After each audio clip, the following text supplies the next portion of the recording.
Já reparou como as HQs mensais ficam feias na estante? Resolva agora esse problema e ainda proteja, valorize e organize sua coleção com os boxes exclusivos da Case in Case. Olá, pessoas! Se tem uma coisa que a DC toma cuidado é com a sua principal revista, a Arlequina. Mas tem uma coisa que a DC toma mais cuidado ainda é com o seu principal personagem, o Batman. E isso nos filmes, nos desenhos, nos jogos e, claro, nos quadrinhos. Desde sempre, eles tomam muito cuidado na hora de escolher quem serão os responsáveis pelo título mensal principal do personagem. Então a gente sabe que o Batman tem, sei lá, 257 quadrinhos saindo todo mês em diversas revistas. Mas a revista com o nome dele, Batman, ele sempre tem um cuidado especial. Então, quando anunciaram lá em 2016 que o responsável pela revista mensal do personagem seria o Tom King, muita gente ficou esperançosa. Muita gente ficou curiosa e muita gente ficou esperando para ver o que seria esse quadrinho. Pois bem, lá em 2017, a nova fase do Batman chegou ao Brasil, na fase Renascimento. E a revista foi concluída recentemente, no número 45, apesar dos últimos dois números não serem de fato do Tom King. Agora que a revista foi concluída e já tá tendo a gente digerir um pouco dela, e que a Panini já anunciou que já tá pronta para trazer esse material em capa dura, acho que é uma boa hora pra gente dar uma analisada e ver se essa revista do Batman valeu a pena, ou melhor, Batman do Renascimento valeu a pena? É isso que a gente vai discutir hoje, então vamos lá. Primeiramente, quem são os responsáveis por essa bagunça toda? O roteirista é o Tom King, como eu comentei agora, e são dois desenhistas principais que se revezam nas revistas, o Mikel Janin e o David Finch. Já comentaremos mais sobre o papel da arte deles. Mas, ok, são 45 números, principalmente da revista, e com alguns especiais. Então teve o especial do casamento do Batman e alguns outros especiais ligados a outros personagens que não são tão relevantes assim pra história. Mas de forma simples, a revista é do número 1 ao 45. E geralmente é agora que eu comentaria mais ou menos qual era a sinopse da revista, qual era a história dela e coisa do tipo, sem dar spoilers, como sempre.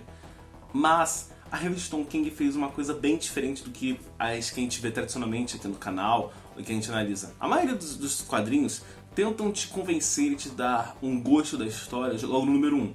Então, no número 1, eles introduzem o que quer que será explorado, te dão assim o cerne da história e ao longo do tempo vão desenvolvendo esse conceito. E as revistas super-herói tradicionais raramente fogem desse esqueminha, sabe? De introduzir logo a ameaça ou o conceito no número 1 e desenvolver toda a sua fase baseada nesse conceito e nessa ameaça. Eu acho que o único exemplo que me vem à cabeça agora de fato, de uma forma diferente de construir isso, foi o Lanterna Verde do Geoff Johns. Porque a história dele era sobre uma coisa e o início foi só realmente preparando o terreno, arando o campo, colocando as sementes para lá na frente a história ser realmente sobre colher esses frutos e ver como o campo ficou bonito com todo mundo plantado. O Tom King já vai para um outro caminho. É como se os primeiros números, sabe, sei lá, do 1 ao 3, do 1 ao 4, fosse meio que o prólogo, em que ele, ok, introduz um conceito, desenvolve ele, conclui com esse conceito, e aí, a partir desse conceito, nós teremos realmente desenrolar da trama. Então, meio que o prólogo é sobre o Batman atuando em Gotham e ele tá impedindo uma merda de acontecer, quando do nada ele é salvo por dois grandes seres como se fossem super-homem. Um cara e uma garota que se intitulam Gotham e Gotham Girl. E meio que os primeiros números são justamente do Batman lidando com esses dois. E o Batman tendo que realmente ver como eles podem melhorar a sua atuação em Gotham. Porque o Batman é só um cara. Apesar dele ter esse super preparo e tudo mais, que a DC adora extrapolar, ele é só um cara, sabe? Ele não pode segurar uma ponte pro pessoal ir embora. Eles podem. Ele, se levar um tiro, ele vai se ferrar muito, se bobear até morrer. Eles não. Então o Batman começa a avaliar eles e realmente ver se eles são bons e tudo mais, como tudo isso vai acontecer. E essa é meio que a premissa do prólogo. E depois a história se desenvolve e quase nunca é tocado esse tema dos irmãos superpoderosos e tudo mais, sabe? O Tom King inicia esse conceito nos primeiros números só pra realmente dar um pano de fundo, dar um gancho pra lá no número 6, número 5, realmente começar a história que ele quer te contar. E isso já é uma coisa que mostra um pouco do estilo Tom King nessa fase toda, porque ele vai construir algumas coisas com muito cuidado e outras com menos cuidado. Mas não tem como negar que a fase Tom King ela tem vários eventos muito marcantes e que realmente fizeram muita gente discutir, geraram vários burburinhos da comunidade de quadrinhos. Então, os grandes confrontos com Bane, a guerra das piadas e charadas, o grande relacionamento do Batman na fase, coisas que aconteceram com seus parceiros e tal. O Tom King, ele mudou muito a forma de fazer quadrinhos de super-herói, principalmente nesse grande meio de Marvel e DC, porque muitos roteiristas fazem uma coisa grande, uma coisa pesada que vai mexer com o personagem pra vender mais, e 2 números depois já desfazem, porque não pode ter mudança muito grande, não pode, esse tipo de coisa, sabe, não é bem visto e tal, vamos tomar cuidado com isso aí, vamos desfazer. O Tom King já foi por outro caminho.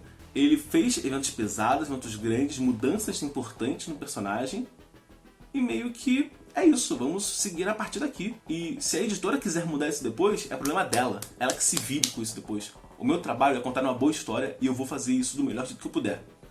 Se você gostou ou não das fases de Tom King, é com você. Mas não dá pra negar que ele fez mudanças no personagem e ele não se importou em desfazer elas. Então, sei lá, uma porradaria que rolou vai deixar marcas até agora. Alguém que morreu, a revista dele acabou e ele não se preocupou nem em dar o mínimo de possibilidade de mencionar que ele pode voltar. Não, ele tá morto. Se algum roteirista depois quiser trazer ele de volta, aí é problema do roteirista. Mas por agora ele tá morto e a gente vai ver desse jeito. E isso é muito, muito foda. Muito foda mesmo, muito louvável do autor não se deixar intimidar pela forma, pelo meio como as coisas estão funcionando no momento. Sensacional. E ele é acompanhado pelo Michael Janin e pelo David Finch, como eu falei. Bom, vamos falar primeiro do David Finch, que é o que eu menos gostei.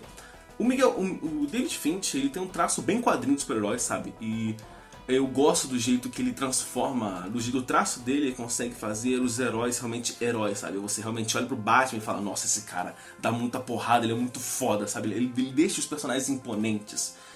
E eu gosto disso, ainda mais quando coloco ele nas horas certas. Então coloco pra desenhar cena de ação, porradaria, perseguição, explosão, coisas do tipo. Nossa, escolheram muito bem o desenhista pra essas horas. Mas eu não sei se é culpa dele ou do Tom King, que de vez em quando ele extrapola e ele quer muito mostrar que ele desenha pra caralho. Então faz o Batman numa pose assim, pulando, não sei o que. Nossa, que desenho bonito, o David Finch desenha pra caralho. Mas não encaixa muito bem na narrativa, sabe? Ele quebra a narrativa, a fluidez do quadrinho. Você tá lendo e tal, e nossa, que desenho foda, não sei o que. E você segue meio que o caminho que o desenho faz e te joga pra fora do quadrinho. E aí você tem que voltar. Então, tipo, ele quebra um pouco o ritmo de leitura por conta de querer mostrar que desenha pra caralho. Isso já não acontece com o Michael Janin. Em relação à narrativa, o Michael Janin é bem tradicional, sabe? Não quer reinventar a forma de se contar uma história. Mas eu gosto muito do traço dele. Muito demais. Sabe? Desde, sei lá, do Grayson, eu gosto muito do traço dele. E quando você supera, você achar nos primeiros momentos que ele tá fazendo uma coisa em 3D e ele não tá, você vê que o cara é realmente muito bom e eu gosto que ele dá uma outra visão pro personagem, sabe? Enquanto o David Finch dá essa pegada brucutu, porradeira, resistente, sabe? Imponente do herói, que em alguns momentos é necessária, em outros momentos ele usa o Michael Janin, que é um cara que faz um herói mais esguio, mais um cara tático, um cara que... Claro, vamos falar do Batman dele, né? É um cara mais esguio, um cara que vai saber bloquear seus ataques, esquivar de alguns, usar batirangues, sabe? Se puxar, escalar a parede e tal. Ele dá uma visão do Batman forte, mas não brucutu, sabe? Ele é mais um cara esguio, um cara preparado e realmente com uma figura... É complicado de explicar, mas é como se o Batman do David Finch é o Batman que bate e o Batman do Michael Janin é o Batman que se esquiva, que prepara, sabe? São essas duas vertentes diferentes no mesmo personagem e essa união que faz as coisas funcionarem todas é o Tom King. Então, as duas versões funcionam muito bem por conta da conexão do Tom King e por conta do roteiro dele. Em especial pelo fato do Tom King dar bastante atenção à porradaria, sabe? A luta, a sangue, a soco na cara, chute no saco e coisa do tipo. Mas, ao mesmo tempo, dar muita atenção pro homem Batman. Então, claro, vai ter o Batman se ferrando, o Batman lutando, investigando, lidando com as coisas e tal. Mas também vai ter o pessoal do Batman, sabe? O relacionamento dele com os companheiros, sabe? Com o Robin, com a Asa Noturna, com o Capuz Vermelho, com o Alfred, com a Mulher Gato, com o Sinal que tá chegando agora. Então vai ter muito essa ligação do Batman com todo mundo e como as coisas afetam ele, sabe? E como o Batman supera as coisas ou acaba se deixando abalar por essas coisas. Eu gostei muito disso. Só que tem alguns momentos em que isso eu sei que é culpa do Tom King. Ele faz por exemplo, um quadrinho inteiro é uma cena acontecendo e uma narração em formato de carta ou mensagem pra alguém e aquela coisa encaixa bem com o que está acontecendo na tela. Mas se você pegasse tudo que está escrito, toda essa carta e digitasse no computador e lesse, não seria uma carta que faria tanto sentido assim, sabe? Especialmente quando tem aquele quadrinho que tem uma página, é uma carta do Batman pra Mulher Gato e a outra é uma carta da Mulher Gato pro Batman. Se você pegar as duas, digitar só do Batman no computador e depois digitar só da Mulher Gato e ler uma e depois a outra, não são cartas tão bem escritas assim, sabe? Então, pro meio quadrinho, ok, funcionou, encaixou com a imagem. Mas, se você parar pra pensar que aquilo ali é uma carta, isso perdeu um pouco. Mas, o foco do Tom King, como eu falei, é nas porradarias eventuais, mas viscerais, e no Batman como pessoa. E ele se sai bem nisso? Cara, ao meu ver ele se sai bem nesse foco dele, mas tem alguns pontos em que eu acho que ele falhou. Mas o foco dele, como eu falei, é justamente nisso. No Batman, o homem na mente dele, na relação dele com as pessoas, e no Batman porradeiro e como ele supera as adversidades, porque ele não é um cara absolutamente forte, sabe? Ele é um cara forte, mas ele não é forte que nem o Bane, sei lá, o Amígdala, o Solomon Grande, sei lá, o Monstro do Pântano. Ele não é forte que nem esse povo. Então, como ele supera, como ele vai cair na porrada, como ele vai reagir a um soco desse povo, sabe? Um soco na cara, assim, pá! Em cheio. Como ele vai lidar com isso, como ele vai se levantar. Então, eu acho muito interessante também que o Tom King, ele planejou tudo. Então, ele tinha o início e o final da história planejando na cabeça dele e ele foi seguir esse caminho. O que eu acho muito louvável no escritor. Eu acho que é o jeito certo de se escrever, por assim dizer. E eu acho que ele fez um trabalho muito bom, de verdade. Eu gosto da fase do Tom King. Eu gosto muito da fase do Tom King. Eu gosto muito da relação dele com do Batman dele com a Asa Noturna, com o Damian, com o Alfred, com a Mulher Gato, com o Sinal. Eu gosto muito dos relacionamentos. Eu gosto muito das consequências das coisas, como as coisas são entremeadas. O problema é que o Tom King, volta e meia, ele não sabe tão bem terminar as histórias, sabe? O que o pessoal reclama do Scott Snyder é que eu acho do Tom King, então, por exemplo, tem algumas fases que não terminam tão bem assim, sabe? A conclusão não é tão satisfatória, que você lê a história inteira, nossa, que foda, que foda, que foda, que foda, chega na conclusão daquela parte da história, e aí você, putz, era isso. Sabe? Não é que decepciona, mas, sabe, a história inteira tava indo aqui, assim, subindo, melhorando, aí, tá ligado? Tá aqui. Não é aqui, não é ruim, mas é aqui, sabe? Não é que nem lá no cima como tava antes, o que é uma pena. Mas, no geral, cara, a fase do Tom King deu uma revigorada muito grande no Batman, sério. Pra eu, que sou uma pessoa que, pra mim, uma pessoa que gosta do Batman, mas já tava meio cansado de ver ele sendo sempre fodão, um cara que resolve tudo sozinho, que aquilo, sabe? Aquele negócio, da DC extrapolou muito com o preparo dele, ele pode, sei lá, acabar com o Brainiac sozinho se ele quiser. O que a gente sabe que seria impossível, mas o Batman tem preparo, então ele consegue. Então, o Tom King fugiu desse caminho do cara do preparo e fez ele se ferrando, ele se quebrando, ele sendo massacrado, e como ele se supera, e como isso afeta os relacionamentos dele, o que é uma coisa muito maneira, é uma fase diferente. Então, lendo esse Batman, eu estou realmente revigorado com o Batman, ele deu um novo fôlego pro personagem, sabe? Eu tava meio cansado do Batman, e lendo a fase do Tom King eu vi, realmente, eu sabia que dava pra fazer coisas diferentes com o Batman do que estava sendo feito até o momento. Mas, lendo isso aqui agora, eu falei, ainda bem que alguém fez, e por favor, DC, que continue nesse caminho com o Batman. Então, eu acho que agora o futuro do Batman é na revista Batman Mulher Gato, vamos ver se vai sair aqui no Brasil e como vai sair. E, cara, eu já fiz um vídeo, a leitura comentada dessa fase inteira, então se você quiser saber o que eu acho desses dois números que não tem roteiro do Tom King, vê lá no vídeo aí no card. Mas, concluindo, a fase do Tom King do Batman é uma fase muito boa, muito diferente e, sinceramente, vai dividir opiniões. Tudo que ele fez aqui dividiu opiniões. Piadas e charadas, eu sou Gotham, eu sou suicida, o casamento, tudo vai impactar e vai te dar uma opinião. Você vai ler e você não consegue ficar neutro. Ou você gosta ou você não gosta. Ou é pra você ou não é pra você. Eu fico feliz de ser uma das pessoas que achou que a revista era pra mim. Me agradou muito, eu gostei muito da fase do Tom King. Ela não é perfeita, pra mim não existe nada perfeito nesse mundo, mas ela é muito boa e me agradou bastante. Então volta e meia eu fico com vontade de, putz, aquela história com a Era Venenosa é maneira, hein? Deixa eu lá ler de novo. E putz, é muito maneiro.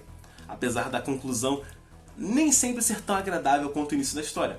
E de vez em quando Tom King dar uma de vilão de desenho, sabe? De querer explicar o plano inteiro em algum momento, sabe? No final da história ele vai lá, no final da fasezinha ele vai lá e explica todo o plano, faz o vilão explicar todo o plano, contar tudo, deixar tudo bem explicadinho, aquilo que você já tinha percebido uns 3 números atrás, sabe? Você já percebeu, ele deixou de uma forma bem clara o que era tudo aquilo, e aí você lê mais um número e aí ele faz o cara explicar todo o plano, sendo que você já tinha aprendido, você já tinha entendido tudo aquilo ali. tudo aquilo ali. Então, sei lá, o Tom King não é perfeito, mas eu acho que no final o saldo da fase do Batman é muito boa e deixa uma boa recordação e, claro, consequências muito, muito maneiras de serem exploradas pelos próximos roteiristas. Então, é isso. O que você achou da fase do Tom King? Comentem, por favor. Gostou? Não gostou? Achou polêmica? Achou bem tradicional? Não sei, eu quero saber a sua opinião aí. Então, é isso. Fique ligado no canal porque logo mais vamos ter comentários das próximas fases, quem sabe um comparativo entre a fase do Tom King e a fase do Scott Snyder. Mas é isso, espero que vocês tenham gostado desse vídeo, eu vou ser o próximo e falou!